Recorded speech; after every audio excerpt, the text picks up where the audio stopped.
അപ്പോൾ ഹലോ കൂട്ടുകാരെ, നമ്മുടെ കടല മിഠായി റെഡി ആയിട്ടുണ്ട്. അപ്പം ഞാൻ കടല വറക്കുന്നത് തൊട്ട് ശർക്കര പാനിയാക്കുന്നതും പാനി കുറുക്കി നമ്മുടെ കപ്പലണ്ടി ശർക്കര പാനിയിലേക്ക് ഇട്ട് നമ്മൾ വരട്ടിയെടുക്കുന്നതെല്ലാം ഞാൻ വിശദമായിട്ടൊരു വീഡിയോ ഇട്ടിട്ടുണ്ട്. ഇത് നമ്മൾ ഫൈനലായിട്ട് കട്ട് ചെയ്തെടുത്ത നമ്മുടെ കപ്പലണ്ടി മിഠായിയാണ്. നമ്മുടെ വീട്ടിൽ ഞാൻ ആദ്യമായിട്ട് ഉണ്ടാക്കിയ കപ്പലണ്ടി മിഠായിയാണ് കേട്ടോ. അപ്പം അതിൻ്റേതായ ചെറിയൊരു ഷേപ്പിൻ്റെ ഒരു ഇതുണ്ട്. പക്ഷെ നമ്മൾ ആ കട്ട് ചെയ്യുമ്പോൾ ചെറിയ ചൂടോടുകൂടി നന്നായിട്ട് കട്ട് ചെയ്താലേ നമുക്ക് ആ ഷേപ്പ് കിട്ടുള്ളൂ. ഷേപ്പ് ഇച്ചിരി പോയി, എന്നാലും കുഴപ്പമില്ല, ടേസ്റ്റൊക്കെ ഉണ്ട്. ഓക്കെ, എല്ലാവരും ഒന്ന് ട്രൈ ചെയ്ത് നോക്കുക. കുട്ടികൾക്കൊക്കെ വളരെ ഇഷ്ടപ്പെടും.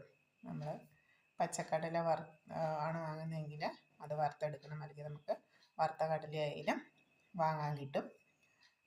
ഇത് നമ്മൾ കപ്പലണ്ടി മിഠായി ആക്കിയില്ലെങ്കിലും വെറുതെ വറുത്താണെങ്കിൽ കുട്ടികൾക്ക് പൊരിക്കടലയായിട്ടായാലും കൊടുക്കാം. നല്ല പ്രോട്ടീനൊക്കെ അടങ്ങിയിട്ടുള്ളതാണ്. കുട്ടികൾക്ക് ഒരുപാട്